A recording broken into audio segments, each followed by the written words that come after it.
నిర్గమకాండము 24వ అధ్యాయము. మరియు ఆయన మోషేతో ఇట్లనెను, నీవును అహరోనును నాదాబును అబీహును ఇశ్రాయేలీయుల పెద్దలలో 70 మందియు యెహోవా యొద్దకు ఎక్కి వచ్చి దూరమున సాగిలపడుడి. మోషే మాత్రము యెహోవాను సమీపింపవలెను, వారు సమీపింపకూడదు, ప్రజలు అతనితో ఎక్కి రాకూడదు. మోషే వచ్చి యెహోవా మాటలన్నిటిని విధులన్నిటిని ప్రజలతో వివరించి చెప్పెను. ప్రజలందరూ యెహోవా చెప్పిన మాటలన్నిటి ప్రకారము చేసెదమని ఏక శబ్దముతో ఉత్తరమిచ్చిరి.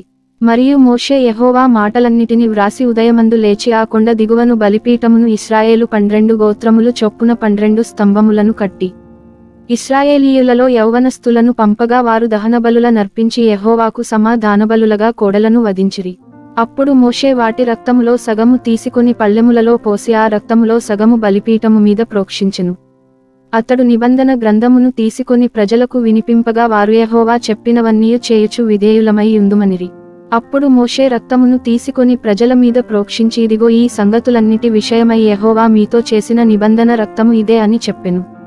తరువాత మోషే అహరోను నాదాబు అబీహు ఇశ్రాయేలీయుల పెద్దలలో 70 మందియు ఎక్కిపోయి ఇశ్రాయేలీయుల దేవుని చూచిరి. ఆయన పాదముల క్రింద నిగనిగలాడు నీలమయమైన వస్తువు వంటిదియు ఆకాశ మండలపు తేజము వంటిదియు ఉండెను. ఆయన ఇశ్రాయేలీయులలోని ప్రధానులకు ఏ హానియు చేయలేదు. వారు దేవుని చూచి అన్నపానములు పుచ్చుకొనిరి.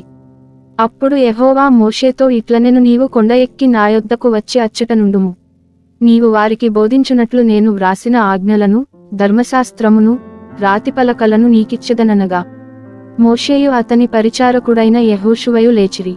మోషే దేవుని కొండమీదికి ఎక్కెను. అతడు పెద్దలను చూచి, మేము మీ యొద్దకు వచ్చువరకు ఇక్కడనే యుండుడి.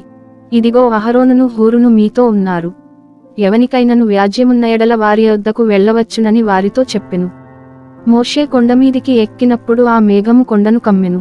యెహోవా మహిమ సీనాయి కొండమీద నిలిచెను. మేఘము 6 దినములు దాని కమ్ముకొనెను. 7వ దినమున ఆయన ఆ మేఘములో నుండి మోషేను పిలిచినప్పుడు యెహోవా మహిమ ఆ కొండ శిఖరము మీద దహించు అగ్నివలె ఇశ్రాయేలీయుల కన్నులకు కనబడెను. అప్పుడు మోషే ఆ మేఘములో ప్రవేశించి కొండమీదికి ఎక్కెను. మోషే ఆ కొండమీద రేయింబవళ్ళు 40 దినములుండెను.